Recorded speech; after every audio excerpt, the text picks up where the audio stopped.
Today is Thursday, March 5th. We got a midweek episode for you guys because the people are demanding more episodes and more content, and it's filled with guests. Today we got Nick Bateman talking all things brackets and bracketology. We're going to talk about the one seeds. We're going to talk about the bubble, and who's in, who's just out, and what teams have to do, and we kind of let the conversation go from there. John Fanta, the legend himself, comes on to talk about everything from the top teams and contenders to dark horses and vulnerable teams, and also McDonald's breakfast and sausage biscuits. If you know, you know. And then we also have Miami, Ohio head coach Travis Steele joining the show.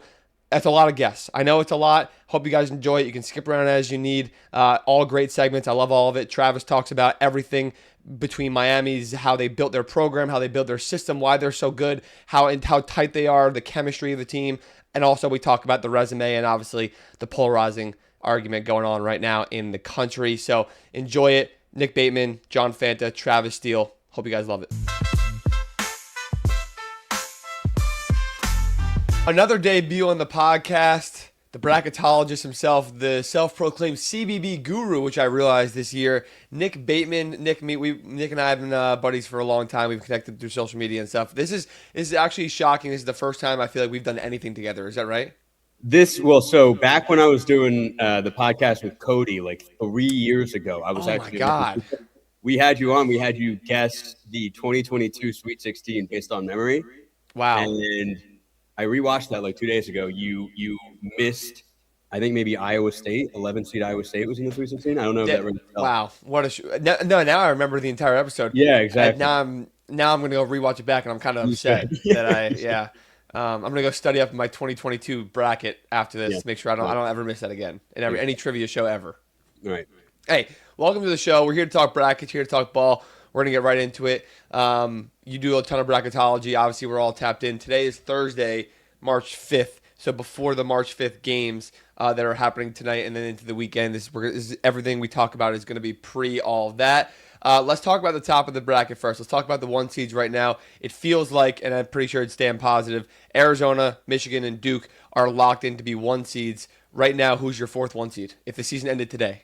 It's not far off from being Florida, which is so crazy to think about. Just after the kind of demonic start to the season, they lost every good game they could have won, but it's still UConn, especially with the head-to-head. Like if UConn wins the Big East, I think it's just going to be UConn. But it's like if they win out, you're saying? Yeah, like if they win out, then they win the Big East tournament, which shouldn't be that difficult for them to do. I just don't see the committee taking it away from UConn. But I mean, what do you think? Yeah, I feel the same way. I think because like Florida, to me right now, Florida is the fourth best team in the country without a doubt. You could argue that they're third or second at this point. Like they're right there. They're in the same group, 100%. They've been ridiculous. Their resume is great. The metrics kind of support that being the case. There's two reasons I think that UConn has the edge over Florida. One is, like you said, obviously the head-to-head. People yes, Florida is a better team now than they were before the turn of the new year. They're a completely different team. They're better than UConn in my opinion. I am pretty confident in saying that. But in this season, UConn beat Florida. We saw the committee use that and mention the Iowa State-Houston game right after that happened, going head-to-head, and the reason why they had Iowa State on the one seed line in the bracket preview show. So, and we're not idiots. Like, UConn beat them. I was there. It was a neutral site. It was at MSG. But you have to count. Like, it's so easy for college basketball fans to forget about the November games and just kind of chalk it up. Especially when a team – Florida's like 14-1 in their last 15 games, something like that. So like, how can they not be one? You have to consider the fact that they played games in November. You just realistically, and the other reason I think is that there is the SEC. Like the SEC is very high rated, but the SEC has been. It's I think it's a little polarizing. The SEC is not the big bad SEC that we saw last year. Not even close to it. There are a lot of good teams, but they're beating each other up in the middle to a point where it almost makes Florida look worse, which is not their fault. It just kind of is what it is. And also, it's both sides because it's a little bit of like net manipulation to an extent where you're getting quad one opportunities against these teams that are not consistent enough. It's like low end quad one, a lot of that, like exactly. Just on the low end enough. I was looking at Texas A&M, and they have, what was it? So they're 43rd in the net. They have 3 quad 1A wins, and I think those wins are against Texas, Georgia, and Auburn. That's crazy. That's crazy. Those are quad 1A wins, and that's bullshit. that can't be right. So it's just the SEC is kind of manipulating it without like it's not intentional by any means. It's just the way that the quadrant system's set up. So That's that's why my then, yeah. methodology.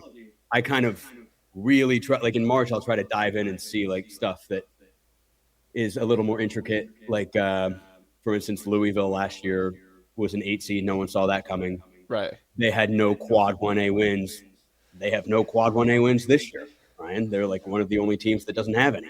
Are they going to be underseeded again? Probably. Are you saying they're going to be an 8 seed again? They might, and they honestly might be. They're probably They pretty damn could close be, to could it. they not? They don't like they got punished for it out of nowhere last year, and it's the exact same script this year. Who's We their best? thought, yeah, we all thought they were going to be like a 5 or 6 last year, right? Yeah, exactly. They're a And 6 right now. They're on the same exact line on Bracket Matrix, it's so the that makes a lot of exact sense. same story as last year. 5-6, and then Interesting. no quad 1A win. It's The fascinating. Quad 1A thing is fascinating, but for Florida, I don't think it's really going to hurt them that much. I think the thing is that Net Kempom, they're going to have those are the kind of ranks they're going to have over UConn, but the strength of record WAB ranks, if UConn keeps winning, they're sitting at 4 on both those. They're not going to budge off of 4 if they win out and if they win the Big East tournament, and obviously having a regular season championship and tournament championship if they win the Big East tournament under their belt, the committee will kind of give them that nod.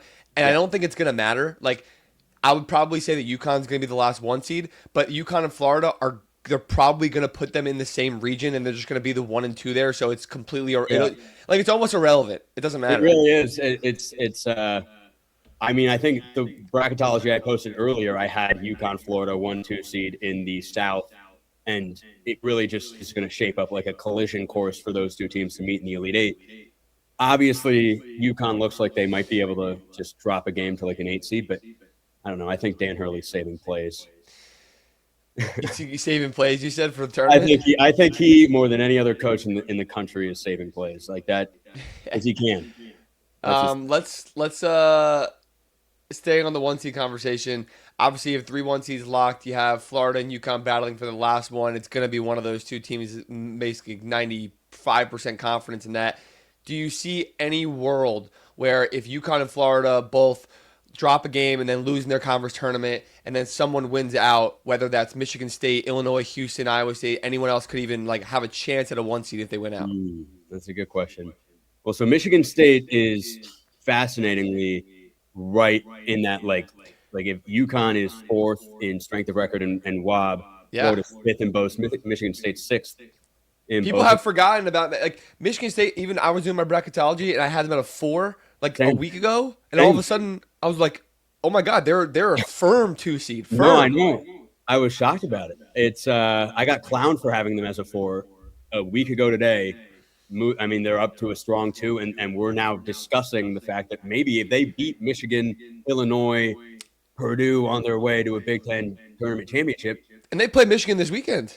Oh my God, you're right. So they could do it twice. So if they beat Michigan twice, that would without a doubt put their strength of record and WAB ranks over Florida and UConn. 100%. The issue with that is I just really don't think that that's going to happen.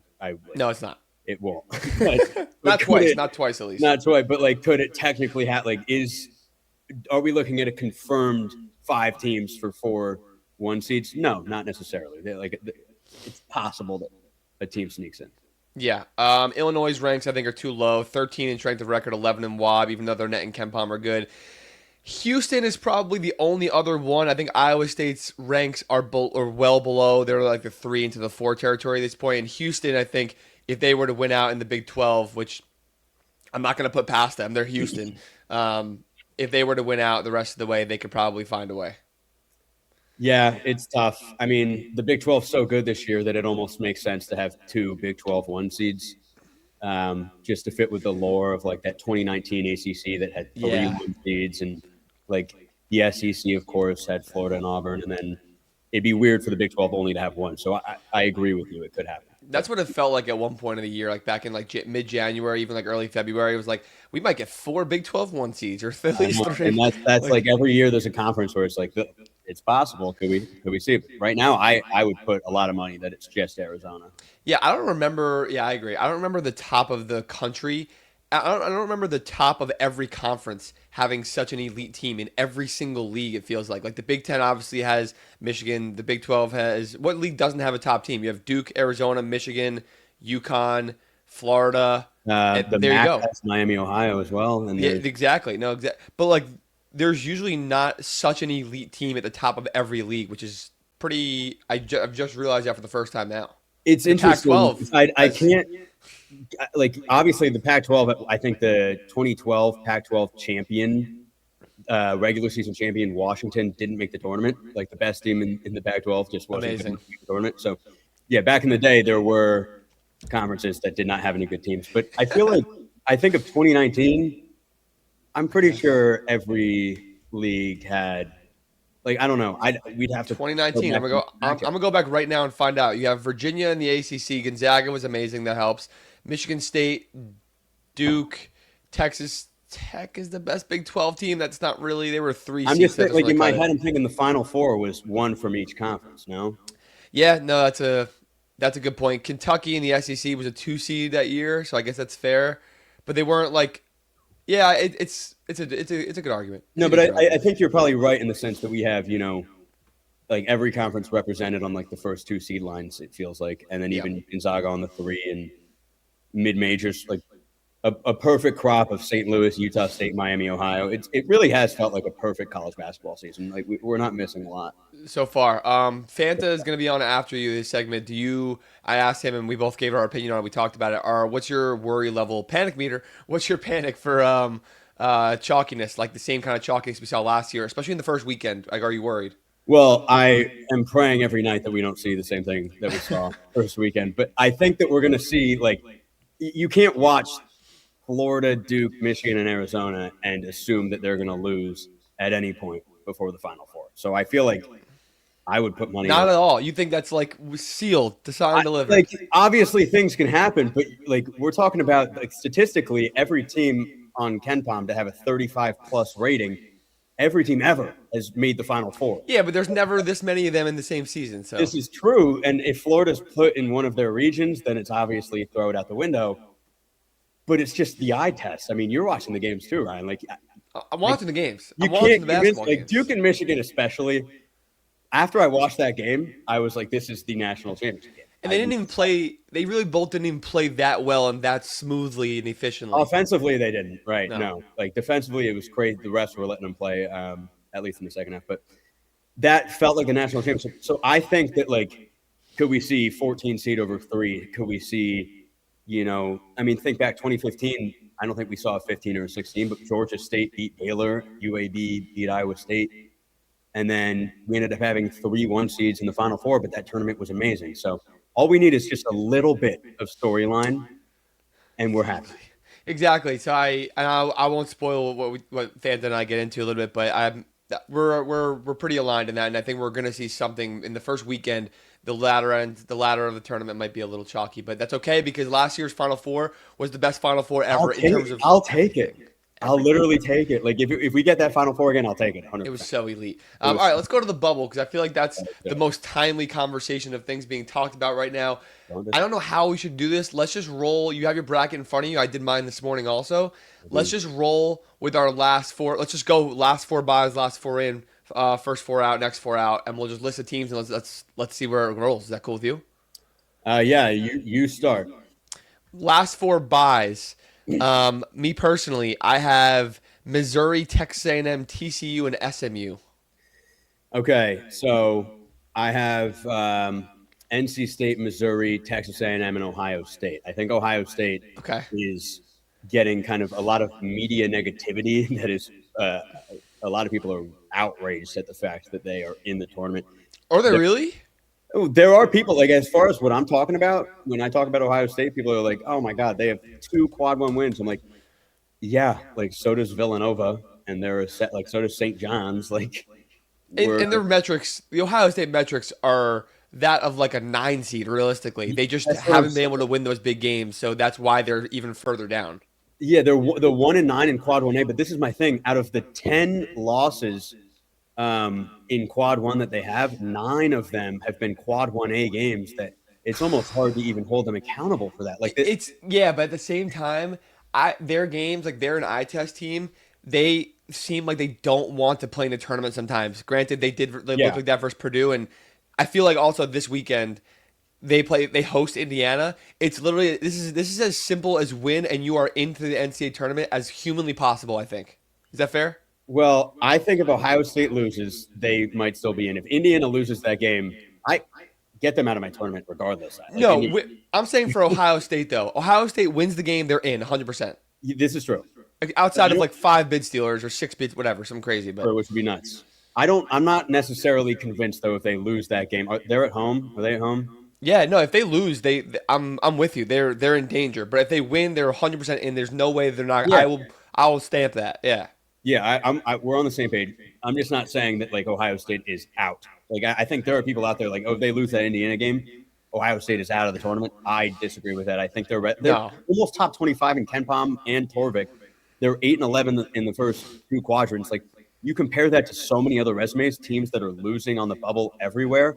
The Ohio bubble State sucks too. is almost a 10 seed in my opinion. Like I don't think they're a Dayton team right now. I had to fight myself a little bit to not have them in like up like where like you have NC State. So who is it? You list them out again. You have NC State. NC State, Missouri. Then I have Miami, Ohio as a 10 seed, and then it's Texas A&M, Ohio State. So those are my Okay, last.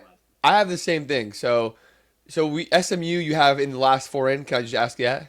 Yep. Okay, that's fair. I had to fight myself to not have Ohio State ahead of even like NC State and ahead of this group, and but then it's like who do you drop in? And I think they're in the right spot in this 10-11 seed line where they're comfortable. And I Yeah. think 100% it's not Ohio State Indiana is not winners in losers out. It's not that simple. It's No. win and in for Ohio State. Indiana win and you probably put yourself just in the field. And then lose Indiana, you're done. Ohio State lose, and then you have a lot of work to do in the Big Ten tournament, and you don't really control your own destiny. This is also senior night, and I heard that it's Bruce Thornton bobblehead night. The man has scored over 2,000 points in college, and he's never played an NCAA tournament game. This is Bruce Thornton legacy time. To me, it's like, what are you made of, Bruce Thornton? This is it. I mean, what are you made of? did you watch the Penn State? Like, I know Penn State's nothing to write home about, but you could see if we're talking about Ohio State being an eye test team, they looks like they're as locked in as like they can see the light at the end of the tunnel. They Yes. can make it, and they're trying their hardest now. And I don't know. I believe in like if they make the tournament, I'm kind of fully Terrified. I'm And we'll fully do bugging on them. we'll do a little segment real fast after we get to the bubble about teams that are terrifying that are near the bubble. All right, so your last 4 in, read them out. Last 4 in for me is VCU, SMU, Santa Clara, and then I made this TikTok and I posted it on Twitter. I have New Mexico as that last team in. That is I'm making a statement by not wanting to put Auburn or Indiana in. In reality, New Mexico just lost a quad 3 game at home. They're probably not in. You probably have to replace them with one of Auburn or Indiana right now, but I don't know. We have the same exact tourney field. So my Yeah. last 4 in are Ohio State, even though it could be SMU. But SMU does have those bigger wins. They have the 4 Q1 wins. Ohio State, Santa Clara, New Mexico, VCU. VCU having having a game bumped to a Q1 is huge. And the thing about VCU is interesting. People are like, how is VCU in the tournament? Like, sure, you don't want Auburn, whatever, but how is VCU in? Look at their losses on the year. I'm going to list them out for you. Oh, dude, For I was looking at this the other day. Yes. Utah State, NC State, Vanderbilt, New Mexico, St. Louis, George Mason. George Mason is the only non-tournament team. New Mexico obviously wavering. The only non-tournament team they lost to, and George Mason is obviously not this awful team by any means. They also beat Virginia Tech, who's on the bubble behind them, and they beat USF, who's one of the best mid-majors in the country. So it's not a sexy resume, but they have played such a tough schedule, and they played it relatively well that it's benefiting them now. Oh, I 100% agree with this. It's a brilliant take. Because my other thing is, you could even reword it. They lost by 3 to Utah State on a neutral court. They lost by 6 to NC State away. Vanderbilt neutral court, like that game was pretty close throughout. They lost to New Mexico by 3. Like they were beating St. Louis at halftime, right? Like they just kind of exploded at the end. At St. Louis, and they've torched the rest of the conference, the rest of the A10. There just really hasn't been like a moment where you're watching VCU in a win or a loss where you're like, like you're looking at NC State, they lose by 50 points every other week. You're looking at VCU. Even in their losses, you're like, this is a competitive team against. They're good. They are good. They're a tournament quality team.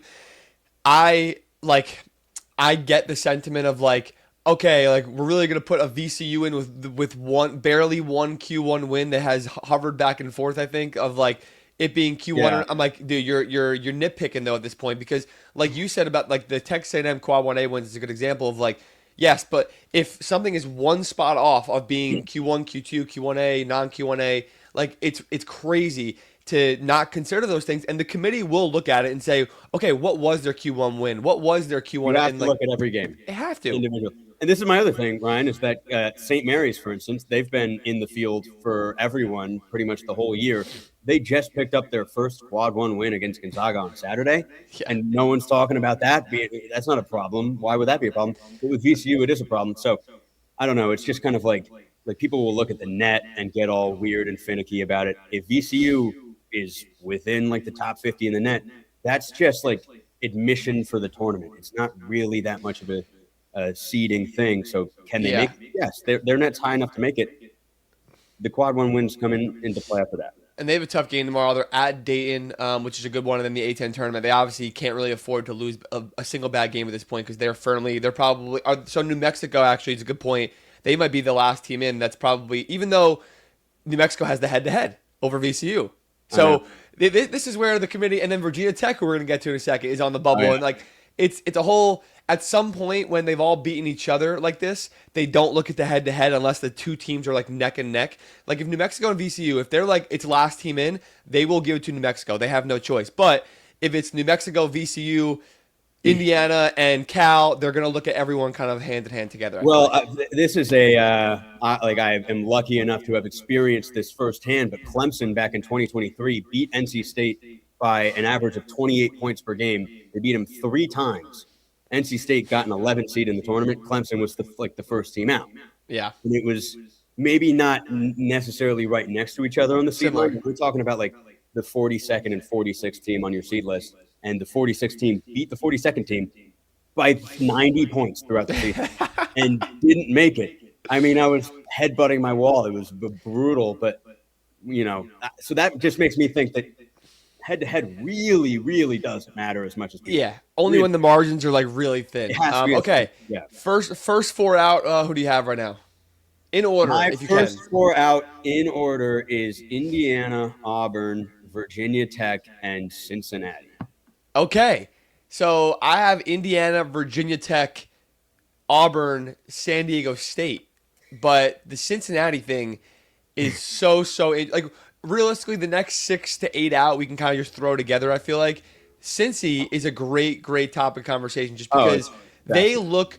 They're obviously they're the fifth best team in the country on Torvik since for the last month or whatever it is. Yeah. They've been getting their Q1 and Q1A wins in the Big 12 that are awesome. Their resume is not that drastically different from an Auburn. They have like one less loss and one more win and like an extra or whatever it is. I think one less Q1 loss or something. Like the case for them is eye test, yeah. Well, the case for them is eye test, but my thing is like I'm not afraid to put them as my fourth team out because they were genuine. Like Jizzle James, that was a whole thing where the second that he came back, they immediately started playing so much better. Like they had these injuries, guys weren't playing. It was this toxic atmosphere. I know injuries happen, and you can't lose to Eastern Michigan like as a Power 5 team. You just can't. Yeah, do you that. can't. You just can't. But I think like if there's a drastic enough difference between the roster that you had and the roster that you have now and the roster that you would have in the tournament and then what you're showcasing with that roster, the committee might take that in like an inverse Jordan Travis Florida State situation where it's like we're actually going to give them the benefit of the doubt that like they're the fifth best team in the country in the past 4 weeks of playing college basketball. Yeah, they had a horrible non-con, but there was a bunch of factors into that. So I don't think they're in. The committee's not going to give them that much leeway for that, but I think I can put them as my fourth team out because they look. So that Eastern Michigan loss, which has to be Q4, yeah. Yeah, it is. Q4 loss, obviously terrible. Like you said, can't afford that. Jizzle James obviously was not a part of the team, did not play. Jalen Celestine didn't play, and Baba Miller, their best player, did not play. Like they're missing 3 of their huge pivotal pieces. Like the argument is there for them. The problem is that their resume on paper still isn't close enough to the teams that are just in. Now, if New Mexico loses again and if VCU loses again, like those things happen, it kind of puts them in conversation, and we're also not accounting for any bid stealers where that puts them another spot, another two, another three spots down if those things happen. They obviously have work to do. I don't think it's gonna be as simple like that. They're playing at TCU actually this weekend. There you go. It's that simple. Like they can't afford to lose this game either. I think at any point a bad loss or a bubble loss it kicks them out of the tournament. Yeah, and I mean, TCU, I think at this point has clinched it. As crazy as that is to say, Yeah. having like that loss to New Orleans. Oh my God, they started the season losing to New Yeah, they Orleans. lost the quad four game in their first game of the season, and I think they've clinched a bid. So that's incredible. What a story for TCU. But another thing I want to talk about as far as bubble, and we'll get into our next four out, but I don't know if you've heard like this thing where your quad 1, 2, and 3 record needs to be 500 or better, or else the committee is not going to let you in. It's kind of like a strict cutoff. There's only Okay. been Michigan State in 2021, the COVID year, was one game below. They were like the last team in. They lost to that UCLA team in the first four. Every other team has been above 500.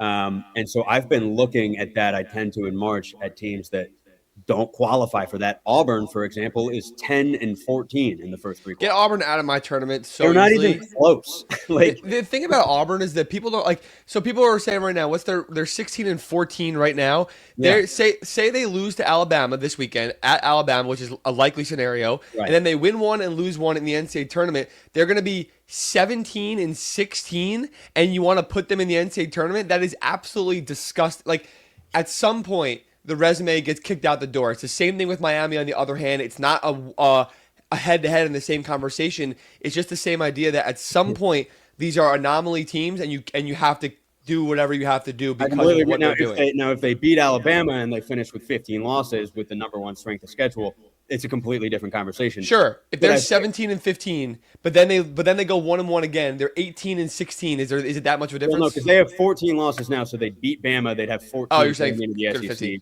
and with 15. It Sure. would still be the most losses to ever like make the tournament. But my thing is they're 10 and freaking 14 in the first three quadrants. You don't count the quad four games.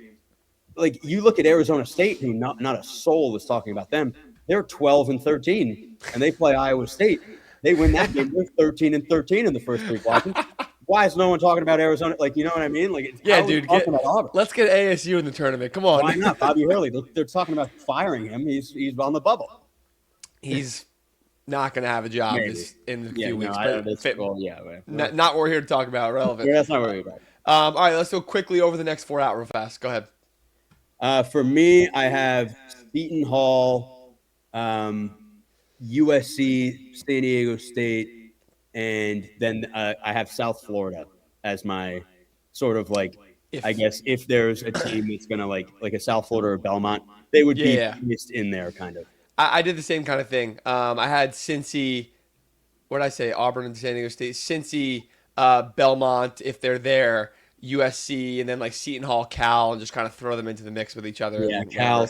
Cal's tough. I'm seeing a lot of people with Oklahoma State as well in their next four No, out. no. You can't do that. I don't think Cal has a case anymore. These teams aren't getting into the tournament at this point because the work they have to do is either impossible, like a Belmont or USF. Their conference tournaments aren't going to give them enough room to grow if they win the games because they're going to have to take a loss also for an at-large bid.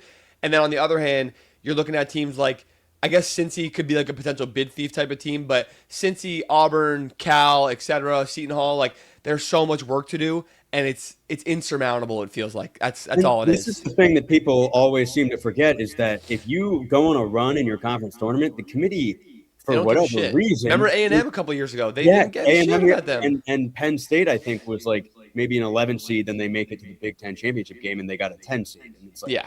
this team just ran the gauntlet to the championship game and you moved them up a one seed line. It's just like the full body of work to the committee right now is kind of what it is. So if you're Cal and you lost to Pitt at home a week ago, you're done. Like, I'm sorry, it's just over. You can't have lost. You just, it's horrible. It's right, especially in the time of the year where like other teams like NC State lost to Georgia Tech a few weeks ago, whatever. It's not good, but it's weeks in the past, and their resume obviously it's not comparable. But all right, all these teams that we're talking about around the bubble, I want you to we'll end on a good one here, on a fun one. one team that is a 7 seed or lower projected right now that you would be absolutely terrified if you were a top team. You're trying to avoid them at Mhm. all costs if in Yeah, the I mean, bracket I if you're a have my top team. answer. It's Miami. Miami's the answer to this Which question. one? Miami in Florida is my answer to this. Oh, okay. Yeah, I'm making sure. That was dead serious. Which Yeah, one? yeah, Yeah. no, that's so fair. I didn't even think about it, but it's Jay Lucas, who came from the Duke program, which again is just operating like a well-oiled machine. You hear Will Wade talking about it. It's like what they're doing there at Duke. Yeah. It's just above and beyond anything in this sport. And you get one of the assistants that kind of took a while to like get this roster to mesh together. But we got to remember this Miami team was really bad. They completely started from fresh. They got Shelton Henderson to decommit from Duke and come to Miami. And now they're playing incredible ball. I watched the entire game last night against SMU. To me, they look like a 4 seed kind of talent. Can they beat like Michigan? Well, I don't think so. But Malik Renew is an All-American type guy and putting up All-American type stats. You got just this like, I don't know.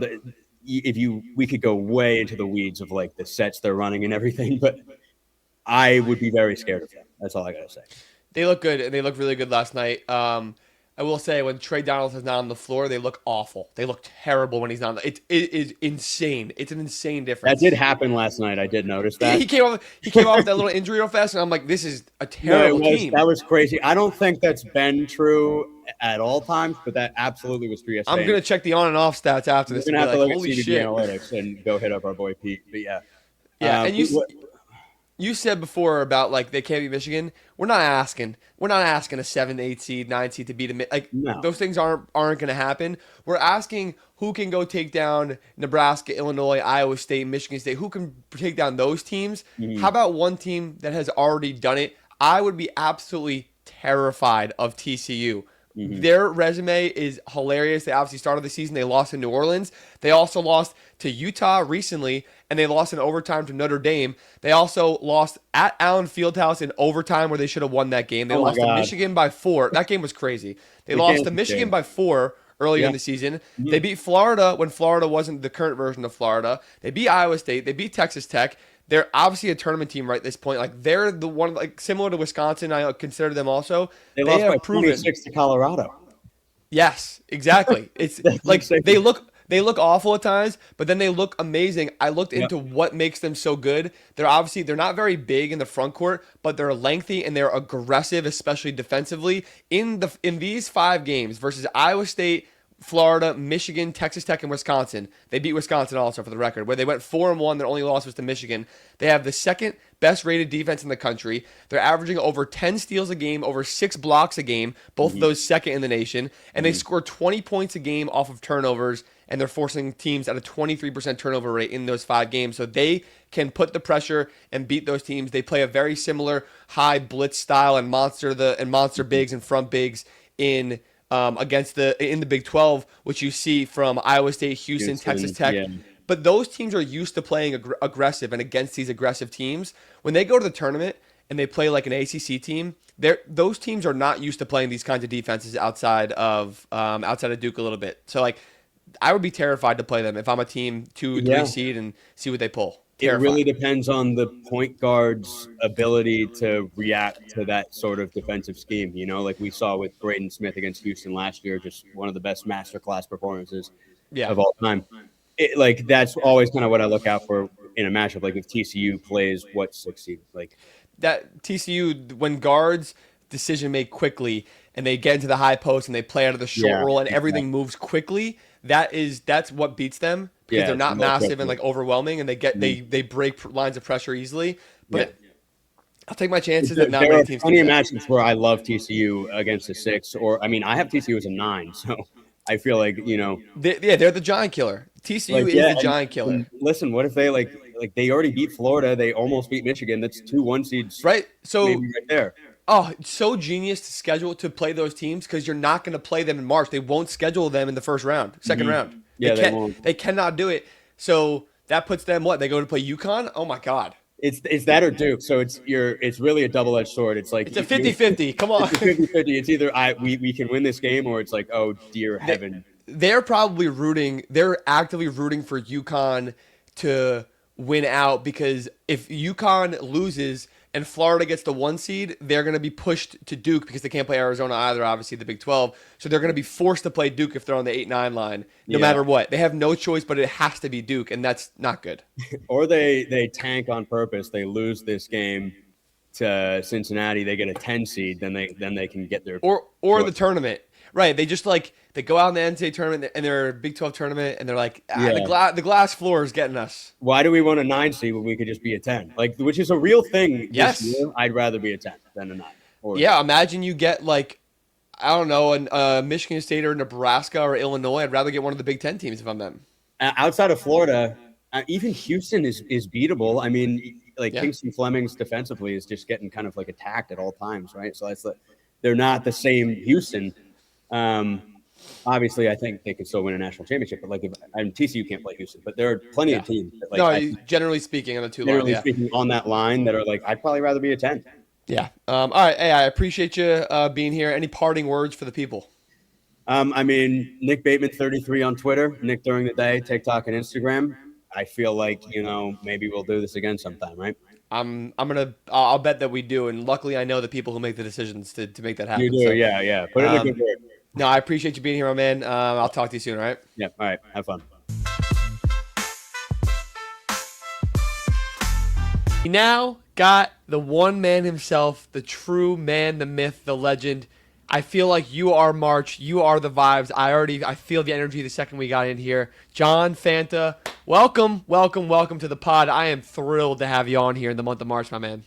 Ryan Hammer, you're doing a fantastic job, and you are obviously one of the faces of this sport with everything that you've been doing. We both have such passion for it. We love this time of year. I love talking ball with you, and I'm so excited for the next week and change. We all talk about Selection Sunday and then having a bracket, but it's the things that are still unsolved this time of year that I always love to see. Who's going to be a bid thief? Who's going to quite literally come out of nowhere that the last 2 months has not played well? Which player is going to light the world on fire and have a massive conference tournament? We're buckled in. I'm ready. And I can't wait to see how all this shakes out throughout the best month of the year. You just got me amped up. And speaking of, you are at the amp or the dunk, you want to call it, at Providence. You're literally sitting in the arena about to call a game in less than 3 hours. So you are a true man of many abilities here, and we appreciate you taking the time. You're so right. It's obviously a great week. I do have to ask you real fast. I learned last night that you're a fan of sausage biscuits. Is that right? I am a fan of sausage biscuits. Who isn't? From McDonald's. Fun fact, I don't like eggs, so I don't eat eggs. So that's why I said sausage biscuit. I guess I could have said egg McMuffin or something instead. But yeah, I was referring to Ed Cooley, who, I think we all can relate. He was so frustrated by a call, and he was not getting an explanation. And all I thought of was Big Daddy when Adam Sandler shows up with Sonny, and they're a minute late for breakfast, and the lady says, "Sir, we stopped serving breakfast at 10:30." Yeah. And he just goes, actually, it was 11 o'clock that he showed up, or 11:01, and they hadn't served in 31 minutes. So the fact that, I instantly thought of that because Ed was not getting an explanation. He looked so frustrated, and that's the thing that popped in my head. Nothing scripted, Ryan. I did not have that in the holster. It just kind of in my brain. That's crazy, but I want to say that's crazy, but at the same time, the amount of times that Happy Gilmore and Billy Madison and the Waterboy quotes have come in my head for no reason like that, I cannot blame you at all. And I'm thinking about the homeless guy outside of the McDonald's at that same point of the scene. A legendary. What a pull. That popped in your head is crazy, and then you just let it out. I love that. Let it fly. You got to let it fly. It's got to be organic. It's got to be natural. That's the only way I like to do it. And that was you don't expect those moments to go the way they do, but that was a lot of fun. Actually incredible. I'd love to talk Adam Sandler movies and McDonald's breakfast with you all day, and we'll have the time to do that over the next few months once the season's over. But let's talk basketball. It's the month of March. People want to know about what's going on. They want to hear from us, obviously. The first thing I want to talk about is about the teams at the upper echelon of the country right now.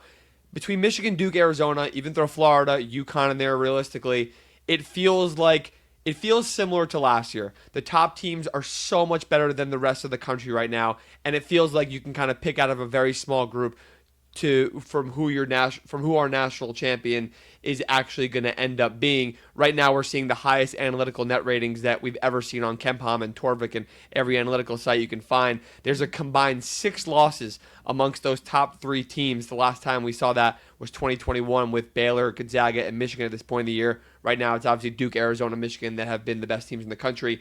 What is your take on that? What is your take on the teams that are at the top? Are we going to see 4 1 seeds in the Final Four again? Are you worried because there is no parity besides those top few teams? I'm not worried because I think that what's interesting about the tournament is that, to me, the 4, 5, and 6 seeds have more questions than they had last year. I thought the top of the country was so good last year. There was not much of an opportunity for a Cinderella to emerge. The tournament is best when there's early Cinderellas, but then when the best meet late. And here's the thing, too. I still think we can see some teams respond and be able to make a run. It's a big question in this tournament. Who's going to be able to do that? One team that obviously has taken some losses lately, still a projected 2 seed or so, is Houston. Mm-hmm. I think part of the reason why they've lost some games, Ryan, is because the Big 12 is just that damn good. You know what I mean? Like, it's the top of the league is so, so good. Now, that's not a hot take to say that they could still make a run of their own. I think there's only 6 teams that can win the national championship, maybe 7. And I do think that those 6 teams, are Michigan, Arizona, Florida, Duke, of course, UConn, and then I go Houston. I think that those are the 6, and then the 7th would be Iowa State. So the fact is, the top of the country is outstanding, but where I think this NCAA tournament's going to be a little bit different is I don't know how much I trust Nebraska in a first-round game with the amount of pressure they're going to have under them. I don't know how much I trust Vanderbilt. Even though there's signs where they show, hey, they can do something, then there's days where I'm like, Ryan, what is this team? What are they going to be? Could BYU get picked off if they're up on the 5 line or, the 6 line here. They obviously have been a team that, with the loss of Richie Saunders, that really affects them. Kansas right now is a projected 3 seed. I think Kansas is susceptible to getting picked off because they've been so up and down. And, there's even days where St. John's can't score the ball or Tennessee can't score the ball. And you say, are they susceptible to getting knocked off as a 5 seed in the NCAA tournament? To me, that's the difference. The 4, 5, 6 line, not as strong as it was last year. You're right about the top of the country, but I think Cinderella's carriage will roll back up in this NCAA tournament. Love the way you said that. I love your beautiful touch on that, as always. I don't disagree with you really on most of the things you said. I think Houston is a clear tier below the top tier, but I think it's stupid to not consider them for the national title contention, or at least Final Four contention, because of where they were last year. The coaching, we know the guards are good enough to kind of make this happen, and the freshmen have gotten better and better. And like you said, the Big 12 is interesting because Houston, Texas Tech, Iowa State, Arizona is the only team that has looked not unbeatable, obviously, because they've lost games, but all the other teams have lost to teams that are, quote, inferior, TCU, etc. So I think it's the nature of the Big 12, and I think that's fair, and I'm completely with you.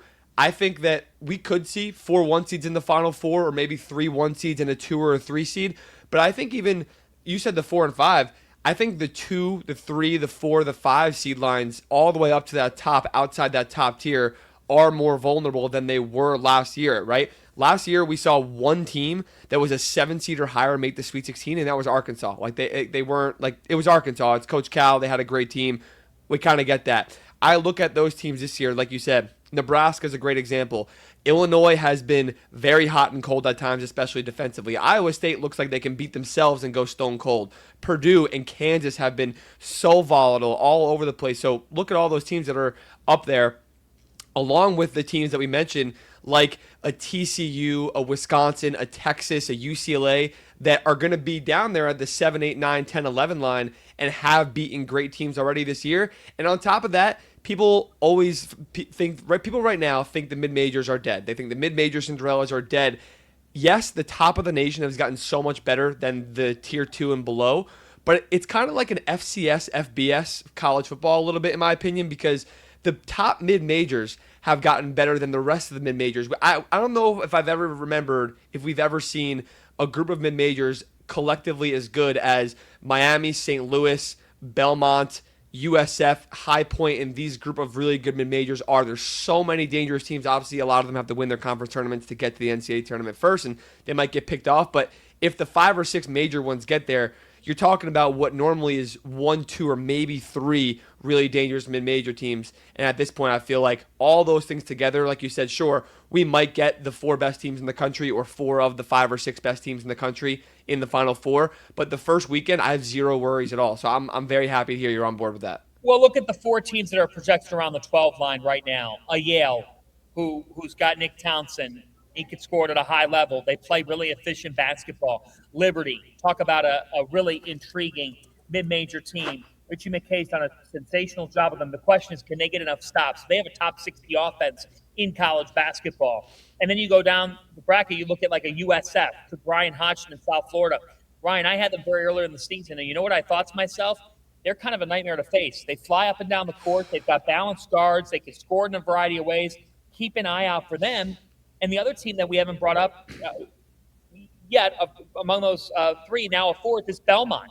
Yeah. The Bruins, for those who have not watched them play, are fully capable of doing some damage in the NCAA tournament. Of course, you have the Miami University headline with, I think that they will dance. If they beat Ohio on Friday, I don't even care what happens in Cleveland. Yeah. They deserve to dance. But this is going to be a really unique year. Last year, you got to the 11, 12, 13 lines, and I thought you felt a complete disparity between the top and then those teams. Some of those programs have the coaching, enough resources, and enough veterans to pull off a win, if not multiple wins in the NCAA tournament. That's healthy for the sport. The question's going to be, will it happen? Because I think the sport really needs it to happen. If you have no upsets and then you have 4 1 seeds again, that's something I don't love for college basketball. Yeah, it worries me a little bit. I know me and you are more confident that we're not. Think about even the mathematical odds of all that happening again. It's very, very slim. It'll be that chalky, obviously. But in the back of my mind, I feel the same way. I'm just thinking, I pray that it's not going to be every 1, 2, and 3 seed essentially, or maybe 1 or 2 get picked off and it's a 6 seed. But I don't want all top 5 and 6 seeds in the Sweet 16 and the Elite 8 because that's going to be a problem for the sport. And having 2 years of hard data on that together back to back would definitely be a problem, especially with the landscape kind of changing. But we're going to manifest positivity, and we are going to maybe not call out specific teams, we'll manifest kind of some big dogs going down. Speaking of, we're going to call this little segment the fatal flaw. I want to talk to you. We're going to bring up top teams in the country right now. We'll go team by team real fast, and we'll say what we think will hypothetically, if they did lose and did not win a national championship, what would be their fatal flaw, all right? Let's do it. Let's start at the top. Let's start with Duke. I'll let you go first. Well, first off, they'd be my pick to win it all, but I will pick a fatal flaw, and that fatal flaw is that Isaiah Evans has a clunker of a game. Caleb Foster then does not step up when he's out there on the floor. Do they have other options? Sure. Could a Caden Boozer step up for them? Could we see somebody else? I mean, that's the thing. Like, Ryan, if their backcourt, if Isaiah Evans has a bad game, a stinker, and by the way, I think the world of Isaiah, but you pick a bad day to have a bad day, and all of a sudden teams are packing it in and they're rebounding. Because if you can't let Duke get rebounds. If they get rebounds, they're going to beat you. They're having a bad rebounding game or day, and Evans is not orchestrating. Cam Boozer's not going to have a stinker. He's a National Player of the Year. He's too good.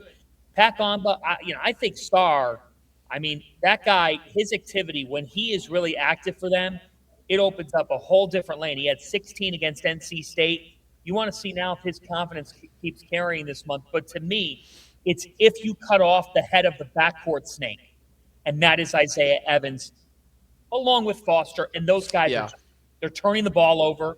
They're succumbing to ball pressure, and Duke is lost offensively. That would be the way that I think they could fall into a trap. Yeah, Isaiah feels like the head of this thing is a good way to put it of the backcourt because he's the most dynamic offensive asset they have. He's also he's the confidence, he's the swagger, he's the moxie of that team, especially in the backcourt also. So if he's not hitting, all of a sudden you start to lose your mojo a little bit in the backcourt. And then I think even then, like you said, they could shoot 20% from 3 and they'll still probably make a Final Four. But at that point when they play Michigan again or someone like that, it would be a problem.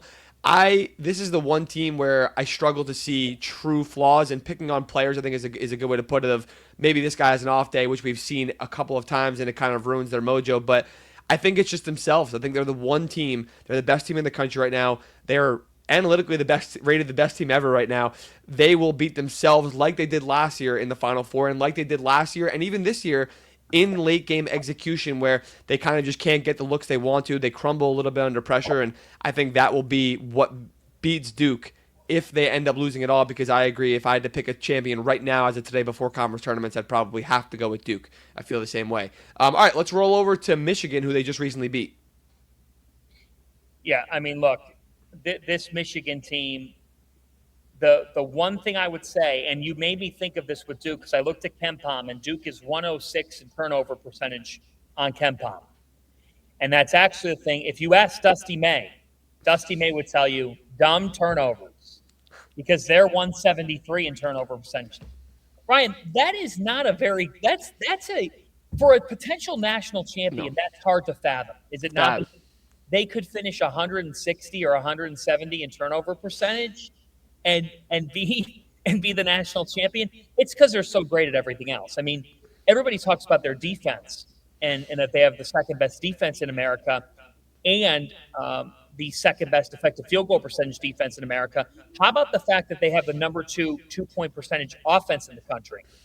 You know, when you're not hitting threes, which is, Dusty would say, falling into Trey McKinney, or a combo of McKinney and Yale and Cheddar all struggling to a degree from the perimeter, would be something where you say then, okay, is Elliot Cadeau maybe taking some bad shots?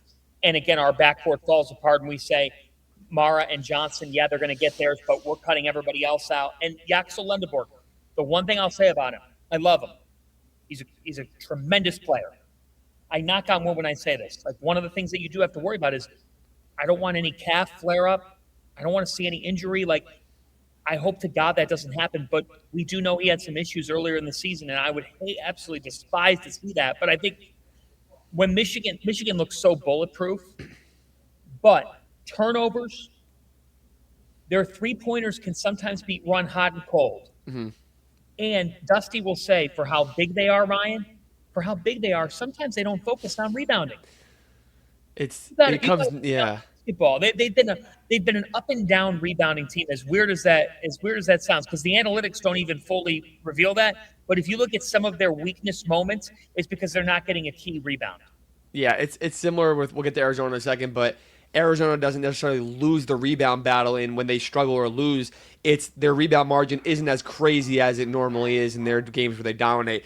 I'm with you on Michigan. I think LJ Case and tearing his ACL is awful. He's really been a huge piece for them as basically their sixth guy and their backup point guard. And their guards are already their, quote, weakest part of their team and their weakest link. Not saying it's a weak link, but the weakest link of their team. And I think it's the guards, the turnovers that were an issue last year. They completely different team.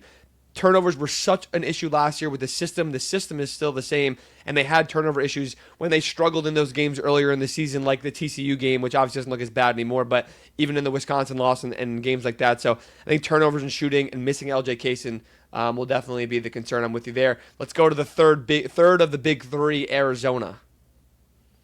Yeah, so with Arizona, it would be 3-point shooting.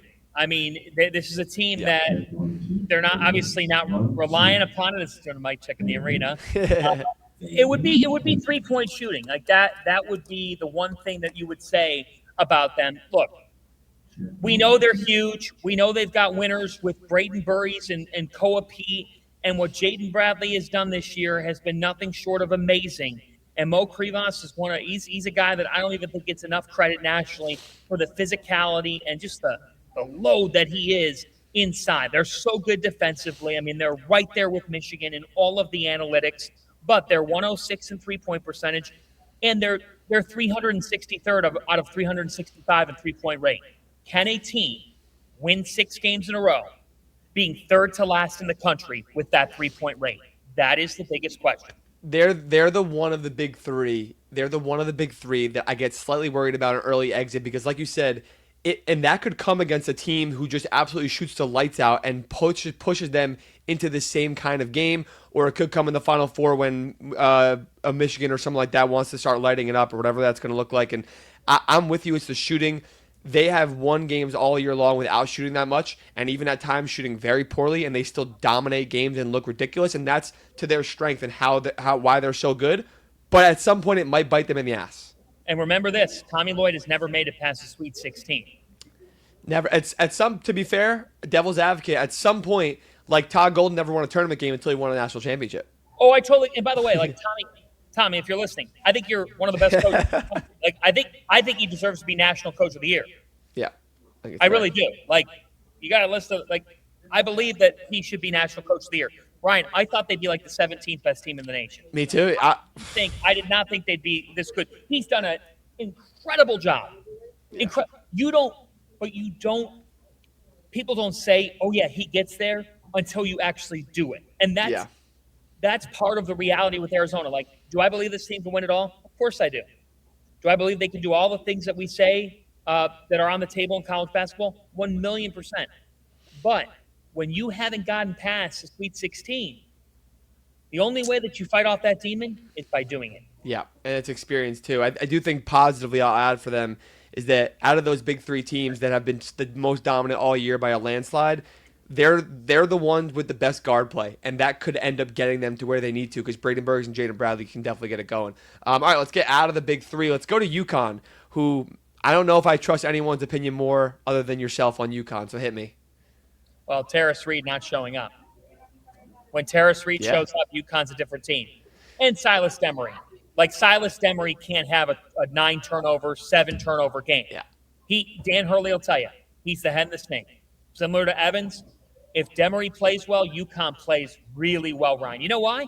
They got Braylon Mullins, Solo Ball, and Alex Caravan all to make shots, and 2 of those 3 will make shots. But Eric Riba has hit a bit of a freshman wall. Like, Eric is a good player, but he's a freshman.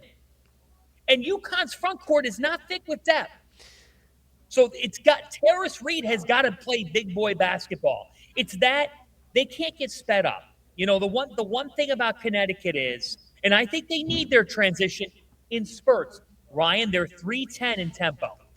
They're 310. And sometimes people are like, tempo's overrated. But I'm telling you, this team is not SEC speed. It's not. And I'm not saying that they need that to win. But Demery, he's got to be that elite defender with the on-ball pressure. And Reed cannot get into foul trouble. Yeah, I think the front court, it opens up everything for them or closes off everything for them. Offensively, they can get kind of cold if Silas isn't the Tristan Newton that they need him to be. UConn on the season is 37th in offensive rebound percentage. In their losses, they're like 362nd. Like, it is a massive, massive, massive difference for them when they can't clean the glass and dominate in the paint because this team is not this wildly explosive, fast-paced offensive team. So I think it's definitely going to be won or lost in the front court, which I think most people's minds will go to the backcourt first, but that's not the case. Yeah, I couldn't agree with you more. I really couldn't. It's that front court's got to perform. Yeah. Let's roll to Florida. Speaking of front courts. Yeah, I mean, look, they're playing as well as anybody in America. You know, they to me could very well be my pick to win it all on a bracket. It's them or Duke that I feel best about in this moment. What they did the other night against Arkansas, beating them 111 to 77. I mean, Ryan, that's comedic. It was so mean. It was mean. They pushed them around. This team, you know, you've won 10 in a row, and now you go to Kentucky this weekend, and I can't wait to see what happens. But, like, what would cause me to be concerned at all? Well, you know, like, let's look at when they lost to Auburn at home, 76 to 67, which is a really weird loss, and, you know, a win for Auburn that's probably keeping them with a pulse here in the bubble situation. But in that game, they shot 7 for 27 from 3, so they had a bad day from 3. Boogie Flan shot 4 of 12. I think the biggest thing that I would look at is what Flan and what Clavs are, what those 2 guys are shooting in a game. Because if I looked at them, and Ryan, and if I said to you, hey, those 2 guys are going to shoot 4 for 21 tonight, you'd be like, all right, well, what ended up happening? Because the backcourt's not, it's become good, but Ryan, they're not deep. No. They're not a deep. They're a monster team. They have the best front court in America. But like Hanglot and like I and Isaiah Brown, like they bring them off the bench and whatnot. Hanglot, he can give them some depth. He does. But I'm talking about the ability to have backcourt, multiple 3, 4, 5 backcourt options feasibly. Like Michigan could have that on a given night. They could. Um, Duke not so like UConn has that. UConn's got multiple backcourt. They could go to a Jaden Ross on the perimeter. They could go to a Jalen Stewart if they needed to. Like they're big guards the way they play. Florida, it would be if Fland and Clauser, if they both had a bad shooting night, and then if we're both here sitting here saying, I don't know how you feel about him, but like if you're like, all right, the game was in Xavier and Lee's hands then because Fland just had a bad night. What happens then? I see your teeth. Like that. That's where I would get a little concerned. Listen, I know you know him well also. That's my boy too. But without a doubt, impartially, it will be the backcourt that ends up being their downfall, which is what was such a major struggle for them during their quote struggles earlier in the season. The backcourts look to turn. It looks like they turned a corner. They're getting 2 or 3 guards minimum playing well every night. I do think Isaiah Brown's been great off the bench the last 5 or 6 games. He's been amazing for them, and they needed that spark off the bench for sure because they can't. It was just Xavier and Boogie and nobody else. Then Herb started kind of coming along, and now Isaiah Brown's kind of coming along. If they revert and have a bad game on a neutral floor and a big stage where they just get uncomfortable and cold, and they're playing a team that can match them a little bit in the front court, even half that match, like that's going to be the problem for them for sure. I think they're probably the most obvious flaw because the flaw already happened so many times earlier in the year, and it's easy to tell that. Let's roll through these last ones pretty quickly, and then we'll do one more segment real fast. What about Houston? Well, their half-court offense. I mean, when they were up by 9 at Iowa State, I'm sitting there thinking they've got this game won. They're out defending Iowa State, and at that point, Flemings and Tugler and Sharp had done enough. But then Ryan, they fell apart. Their half-court offense was terrible down the stretch. So, I think Kingston Flemings could be a top 5 pick in the draft. I love the kid, but he's got to make smart decisions. He, Sharp, and Uthan got to be on the same page. So it really would be. It would be if their lack of offense at times then affects how they guard because they're so good at guarding the ball. But if you have bad possessions like they've had the last couple of games before the commanding win over Colorado, I would get concerned. Yeah, and I think it's they don't have a Juwan Roberts down low to throw the ball to, so not having a front court presence, not having that front court presence makes it so much tougher on their guards. Even though they're used to making tough shots, the shot quality has been super poor. It's funny, their last few games that they've lost, they have 5 losses on the year now. Their defense has not been the Houston defense that I love. They're 11th in forced turnover percentage in the country, 356th in their 5 losses this year. They don't force turnovers. I was at the Iowa State game also, and I remember watching a few of their last couple of games that they lost. They're not poaching steals like they normally do, and I don't know what it is. It's the same system, but if teams can get around the blitzes and ball pressures like Texas Tech and some Big 12 teams are accustomed to at this point, then they can get around Houston. Now, majority of the country isn't going to be able to get around it like the other Big 12 teams can, they're not used to it, but we'll kind of see what that looks like. All right, how about Illinois? Their defense, if they're unable to get stops, and again, we're nitpicking here because they still have a top 30 defense in the country, but that would be something. They also don't force turnovers. Yeah, like not at all. They do not force turnovers. They're 306. They're dead last in America in defensive turnover percentage and steal percentage. So that is something. They are relying on the 3. Their 3-point ranks 10th in America.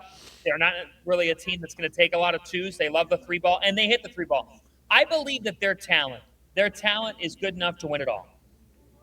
But you got to defend. You got to do the nitty-gritty. And so do they have enough there? I also think, there's times when I'm watching them and I'm like, okay, I love this team. They would be a great all-league pass team, to give an a reference. They are such a good watch, and they lost to UCLA and they lost to Michigan.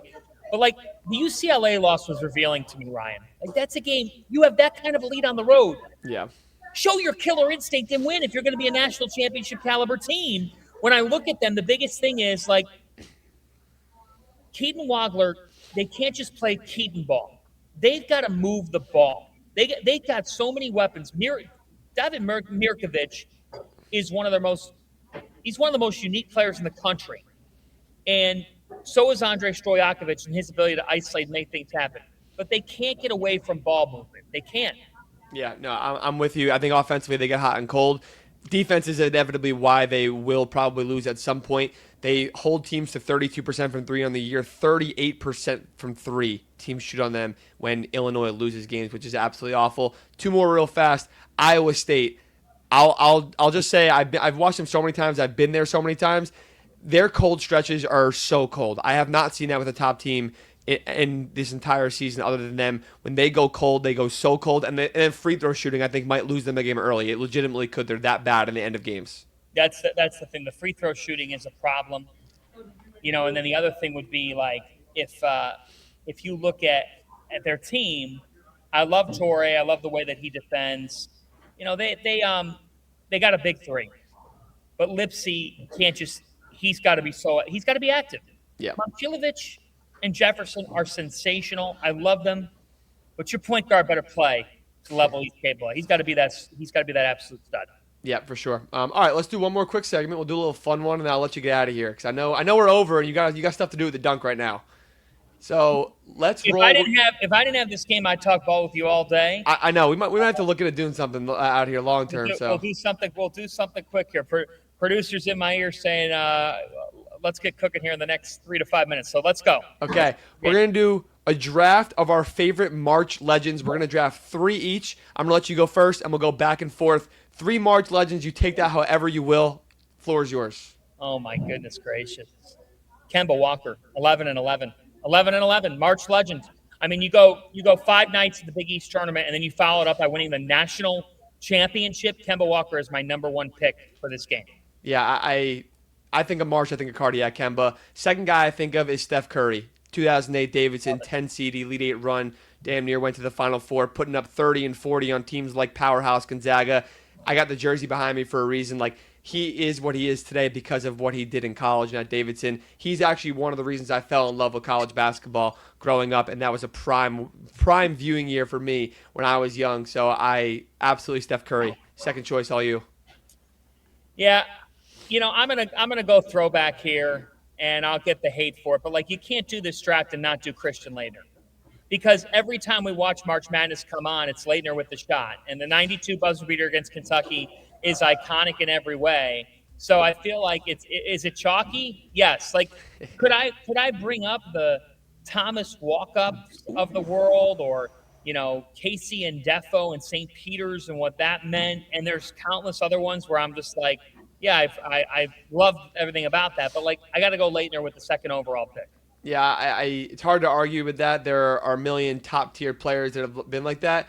You took one of the UConn guards. I'm going to take the other one. I'm taking Shabazz Napier, taking that 7-seeded team all the way to cut down some nets. And Shabazz Napier was coming after Kemba. I couldn't even believe it was like a second coming at that point. He doesn't get the credit he deserves for a similar tournament run. He was absolutely electric. So last choice, all you. I will encourage you to get crazy with it and pick someone fun. Oh, man. Let me think here. You said a good one before, too. I'm not going to lie. Oh, with Thomas Walkup? Yeah, I mean, we haven't talked about Jimmer. He's got to be in the mix. I mean, Marshall Henderson. I'll go with him just because, like, every time you get to this time of year, there's videos of him that populate of like Marshall Henderson was incredible. Marshall Henderson, and like, did he play in the Final Four? No, but like that was who I loved too. Like, I'm sorry, now we're going off the game, but go ahead.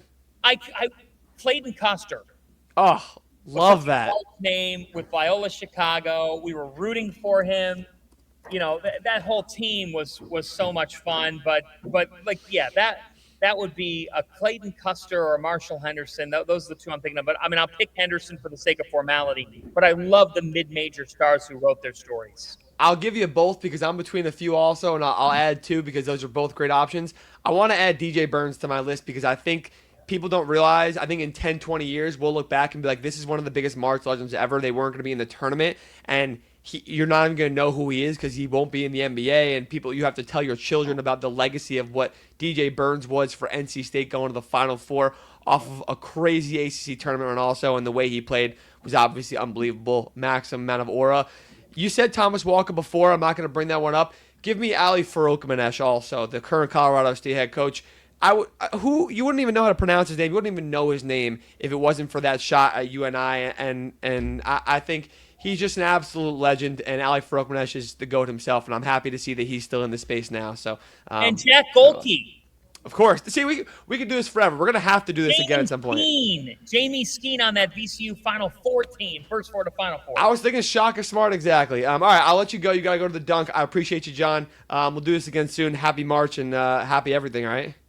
Ladies and gentlemen, if you need the face and voice of college basketball in terms of energy, Ryan Hammer. I know you complimented me. Stop. What you're doing, my friend, is awesome, and I love being your teammate. You're crushing it. Let's enjoy this March. You better flip the mirror around when you explain the energy in the face of college basketball. But I love you. I appreciate you. I'll talk to you soon. All right. Anytime, man. See you, John. This one feels like a long time coming. We now have the man himself, Travis Steele, the head coach of the now 30-0 Miami University Redhawks. I feel like that's the first time you're being formally introduced on anything as a head coach of a 30-0 team, right? It is. how does that feel coming in? Because if my math is right, you're the fourth team in NCAA men's history to get to 30-0 in the regular season. Yeah, it's been a long journey. It's been a marathon, but it's been a really, really, really fun ride with our guys, man. Listen, I've had other coaches and buddies of mine say, listen, just enjoy the ride, man, because this is a once in a lifetime ride, and we got a special group of young men, and I just couldn't be more proud of them and happy for them and for our university to be able to get have a little spotlight on it, man, because Miami's a special place. Yeah, it feels like this is the year that a lot of people, I've seen people talk about, like, there's a Miami in Ohio. Like, this makes no sense. Like, they're just finding out about it, which is whatever it is for the casual college sports fans and casual sports fan in America. But before we get into any of the, we'll call it nonsense or whatever, talk to me about the guys, too. Talk to me about the team, because teams don't just go 30-0, go undefeated. They could be playing the middle school teams only. They could be playing the best teams in the country. It doesn't matter. They could be playing NBA teams. Going 30-0 is not easy at all. Talk to me a little bit about the system and how you guys play and why you think that's been beneficial, but also the guys and the culture that you guys have to be able to do this. Yeah, I think first off, we have a lot of like-minded guys. We got very, very tough competitors, high basketball IQs, great teammates, guys that embrace the process, and so they're able to play with that, have that belief and that confidence that no matter who we play or what situation we're in, we're going to get the result that we want. And our guys are never complacent. They always strive for more. And we make our core values come to life every day because we've recruited to those core values. We have guys that was already a part of their DNA before they came here. And hopefully we're just making that come to life even a little bit more. And then I'd say stylistically, listen, we're a team that wants to play fast, up-tempo. We're going to push it on misses, makes, turnovers, and going to really share the basketball. We do a great job of cutting and moving. Trying to find the open guy is going to be the go-to guy for us. It's not going to be necessarily just one player, even though, I think Suter's as good as any player in the country, man. He's tremendous. Yeah. We're not going to just isolate him the entire time, or a Luke Skaljak or an Ian Elmer or a Brant Byers. It's kind of by committee. So it's kind of different guys, different nights for us, Ryan, in a lot of ways. Like Suter may have 37 in one game, and the next game he may have 10. Yep. And he doesn't care. He is playing to win, whatever it takes to win, which I think is very unique in today's landscape, to have that. But we play a lot of free flow, less plays. We'll call set plays and stuff on dead ball situations, like baseline out, sideline out, after a timeout. But outside of that, we're trying to play in our flow and our concepts, and we play we have a lot of 5-out spacing, and We just ask our guys to make the right plays. And then on the other end, we're a pack line man-to-man defensive team. We'll mix in zone here and there. We'll press here and there. But we do try to be aggressive with our ball screen coverage and how we defend in the post, right? I think you got pack line, I think by itself, solely itself is a little bit more passive. So you got to figure out ways to create turnovers. And that's what we do. So we have a lot of different kind of spin-offs of how we can create turns. But again, I think the overlying theme for me, Ryan, with our team is just super connected on both ends. Our offense, our defense, off the court, it's who we have, man, and are real relationships. Yeah, you mentioned those core values, by the way. Can I ask you what the core values are? Yeah. First one is compete at every moment, which is pretty self-explanatory. You can't really turn it on or off, right? You always have it on. We compete in everything we do. There's a winner and a loser to every drill we do in practice. Even if it's a shooting drill, free throws, like we want to make it competitive. I can Right? That imagine makes the it shooting fun. drills specifically get very competitive on your team too. So Very. We got a lot of good shooters. They all think they're the best shooters. Um, so that'd be number one is compete at every moment. Now, number two is carry your brother, which is essentially just, again, being invested in each other, both on and off the court. And I always say that the greatest teammates have the ability to make others better around them. We use we say 1 + 1 = 3. And I know I do have a college degree. I promise. I know 1 + 1 they teach you equals 2. But if you have the ability to make others better, that's more than 2. And that's what the elite teammates do. They have an ability to make others better around them. Third one is embody undeniable confidence. And what that means for us is guys that have that. I want guys that have swagger, guys that have belief that no matter the situation, that they have that ultimate level of confidence. And even when you miss a couple in a row, if you're open, you better shoot the ball, or else you're just going to sit down. I'm not going to play you. Now you earn your confidence, right? Like I think that's important to understand, and our guys know that by embracing the process.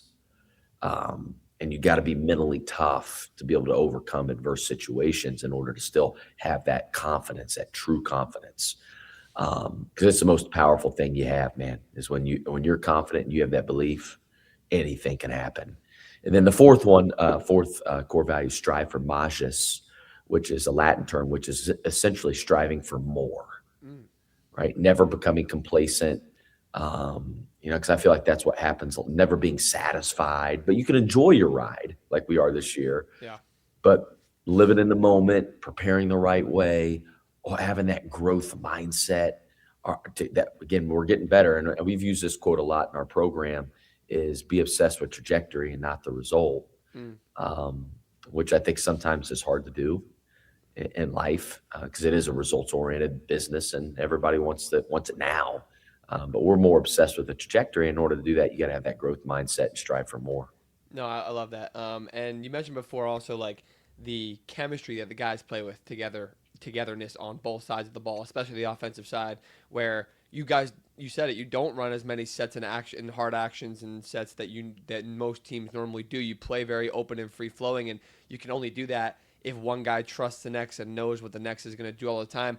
I don't think people realize, like, you were projected to be one of the better mid-majors in the country maybe not a single bid league, but in a single bid league coming into the season, and it's because of the continuity, in my opinion. Like, you guys went to the MAC championship game last year and lost to a great Akron team that's great again, obviously. Like, people don't realize you guys returned majority of that roster. You're 7th in the country right now in minutes continuity. Like, people don't understand how important that is. Like, that has to have played a massive role for you guys culturally, right?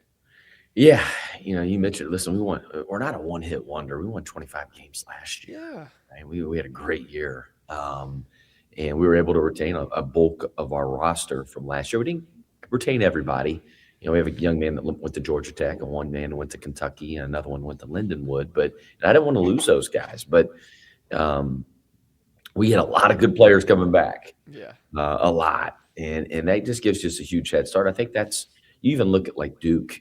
They have some guys back from last year's team where they were really good. And I think across college basketball, I think that's the key, right? Is can you figure out ways to retain guys? Number one, it's great to retain talent, but it helps you with your culture. It helps you with a guy, your leadership within your program. Because we always say player-led teams are way better than coach-led teams. Well, if you have just a whole new team, how can those older, well, the new guys have to teach the new guys, I guess. you know, Yeah. Whereas here, a guy like Suter or a guy like Byers or Ian Elmer or Evan Apsaro, they can help the freshmen because they've already been here. They know how we want to do things from a terminology standpoint, our day to day, how we practice, watch film. They know what it looks like so they can help lead.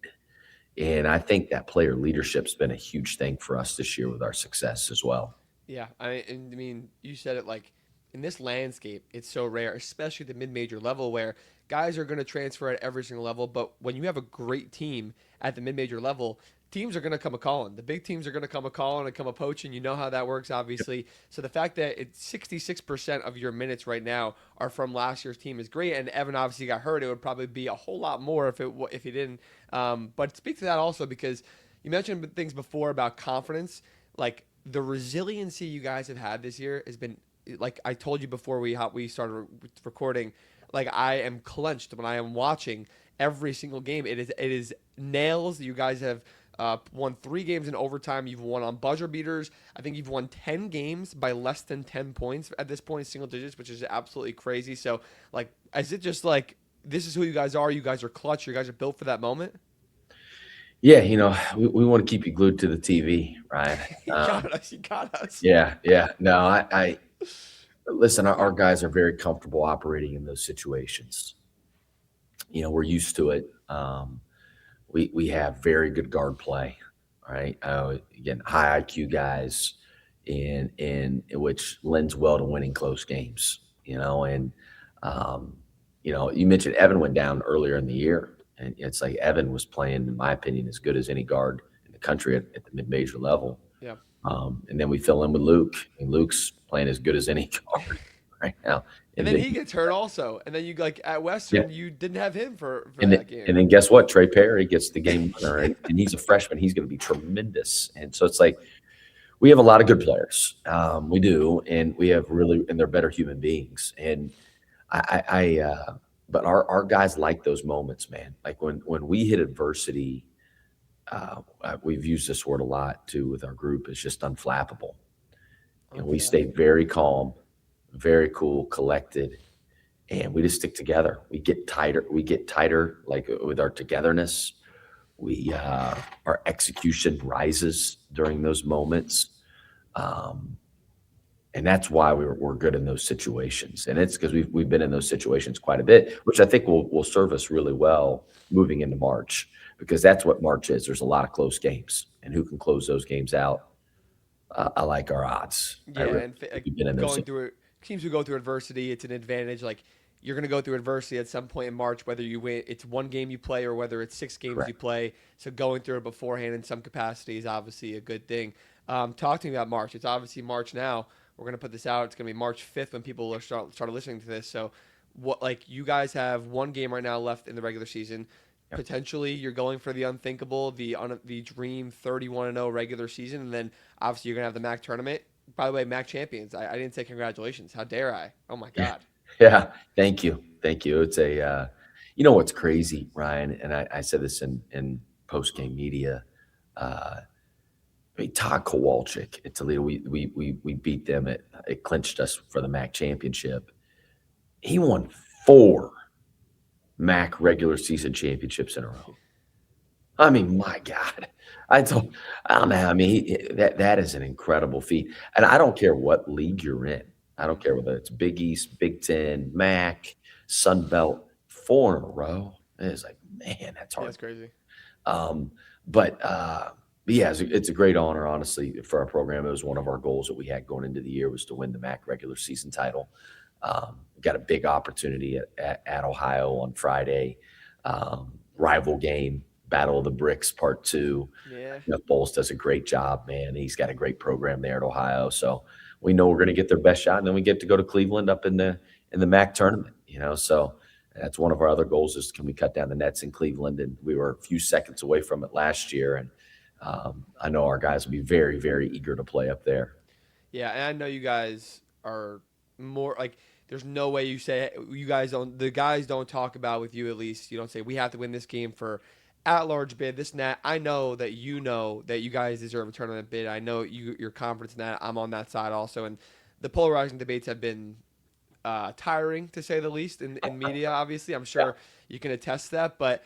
I love the attitude you guys have had, just next game up basically, and just keep shutting everybody up because we can all talk about what if this happens, what if that happens, but you guys keep on winning right now. But it's game by game. What were your other goals you had? You said to win the MAC regular season, I assume to win the MAC tournament also? Yes. Yeah. And then once we make it into the NCAA tournament, man, we want to get to that second weekend, right? And because I think the beauty of the NCAA tournament and the beauty of college basketball, it's so different than the NBA, right? NBA, 7-game series, and usually the best team is always going to win those Yeah. in a 7-game series. And college basketball, you just got to be better for 40 minutes. Anything can happen. That's what makes the NCAA tournament so exciting, right? It's why everybody loves to watch it. But if you can get to that second weekend, man, that's when the magic can happen. So, and that's what I recruited these guys all here for is can we get to that moment to where we can really give ourselves a shot to take Miami where it's never been before. Yeah, and let's talk about the resume stuff actually real fast because I'd be remiss if I didn't at least ask you about it. Yeah. But it's a good segue because what you said it a great way. The best team's not going to always win in the way that March Madness, the NCAA tournament, is set up. It's not set up that way. It's intentionally set up so that it's not boring like that, and it's not the best team, quote unquote, on paper winning every game. Now, the best team or best 2 or 3 teams will compete for a national championship. One of those teams will win, 100%. But the argument of if we want to put the best 68, I know you've heard it, obviously. If we want to put the best 68 teams in the tournament, Miami doesn't deserve to get in if they don't win the MAC tournament. But what's the point of playing all the regular season games at that point if that's the case?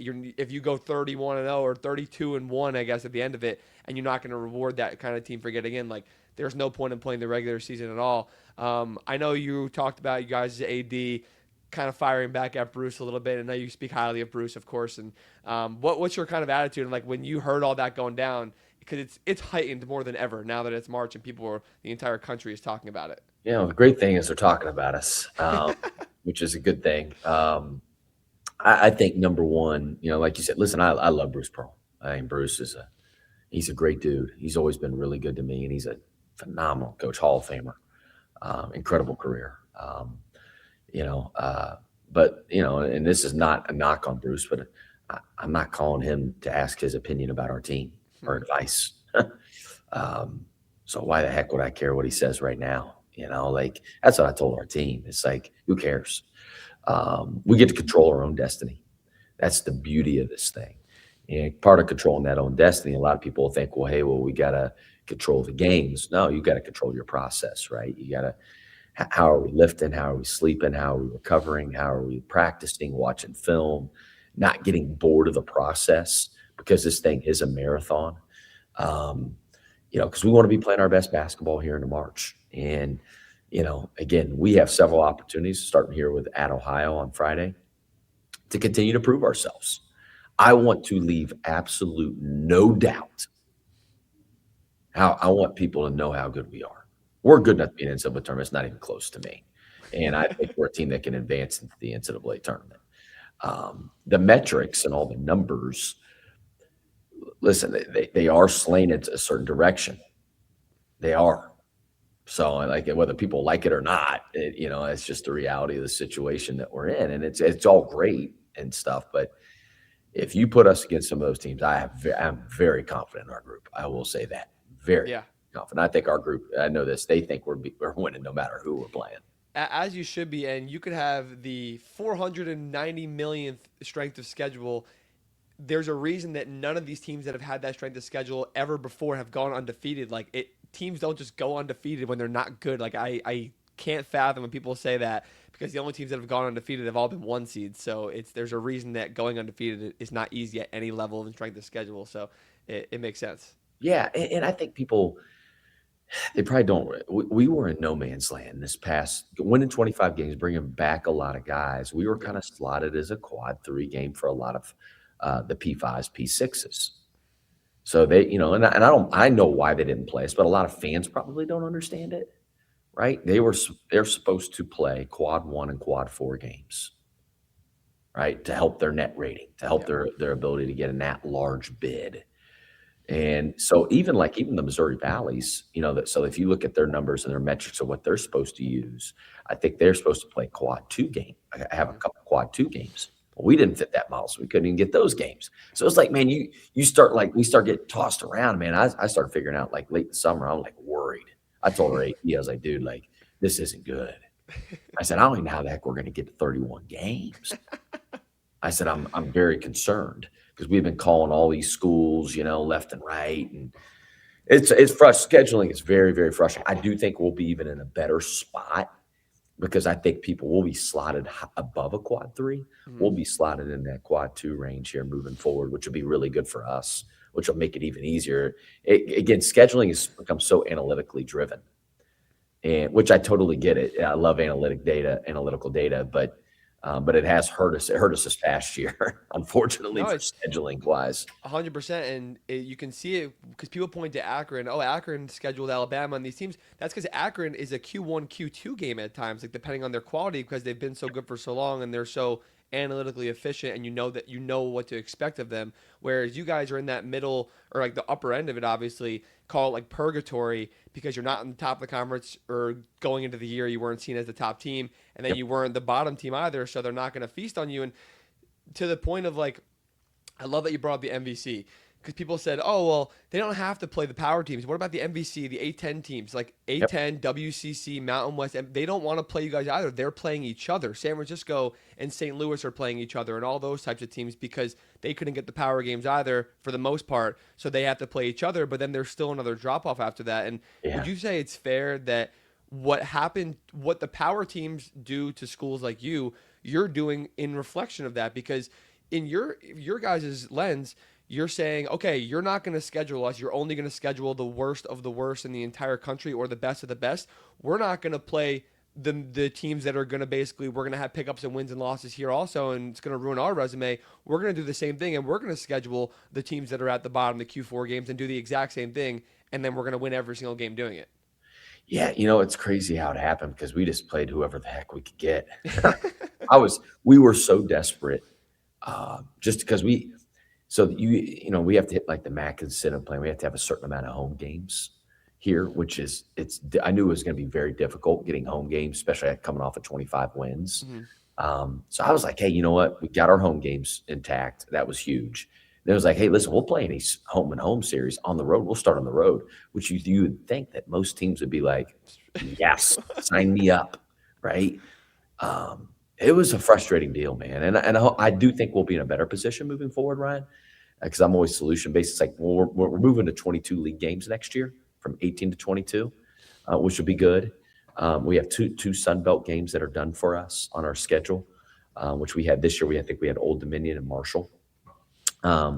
So I think we're in a better spot already next year than we were, way better than this past year, which is good for us here moving forward because we want to challenge our guys. That's for darn sure. Yeah, and you want to, like you said before about the resiliency and being built for the tournament, like playing tougher games theoretically does build you well for the tournament. And luckily, you guys are in a league that people aren't really valuing enough. They don't realize how good, obviously, Akron has been.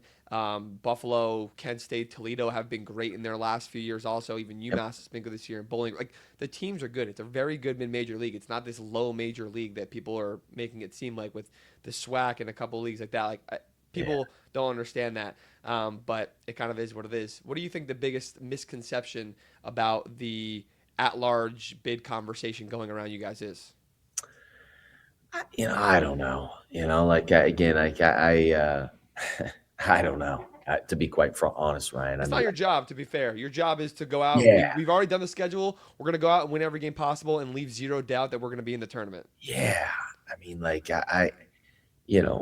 it would be again, our goal is to win this MAC tournament up in Cleveland. All right. So that is the goal. And our guys, they're all in on that. I can tell you that. And we control our own destiny, man. We'll let the chips fall where they fall. And my thing is, listen, it's out of our control. I'm not on the committee. Although I wish I was, I guess, in this situation.